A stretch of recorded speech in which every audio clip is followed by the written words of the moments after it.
আসসালামু আলাইকুম সম্মানিত প্রিয় দর্শক। বিশ্ব যখন যুদ্ধে লিপ্ত,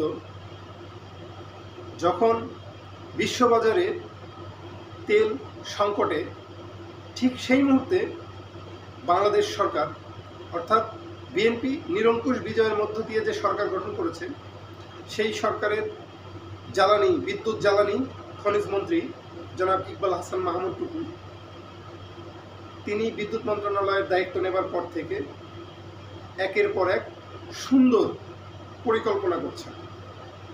আপনারা লক্ষ্য করে দেখবেন, বিশ্ববাজারে যখন তেলের সংকট, ঠিক সেই সময় বাংলাদেশে তেলের বাজারে দাম বৃদ্ধি হয়নি।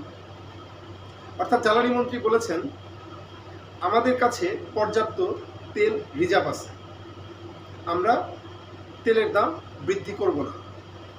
এই যে ভালো একটা চিন্তা, জনগণের জন্য চিন্তা, এমনকি 16 দিনের মতো তেল মজুদ আছে, সেই সাথে ইন্ডিয়া থেকেও তেল আমদানি করছে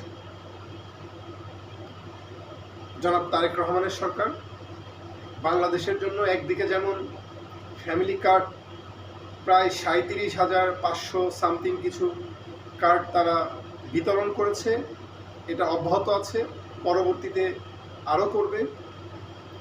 নির্বাচনে যে প্রতিশ্রুতি দিয়েছিলেন, সেই প্রতিশ্রুতি অনুসারে একের পর এক সুন্দর সিদ্ধান্তের মধ্য দিয়ে তা বাস্তবায়ন করার চেষ্টা করছে।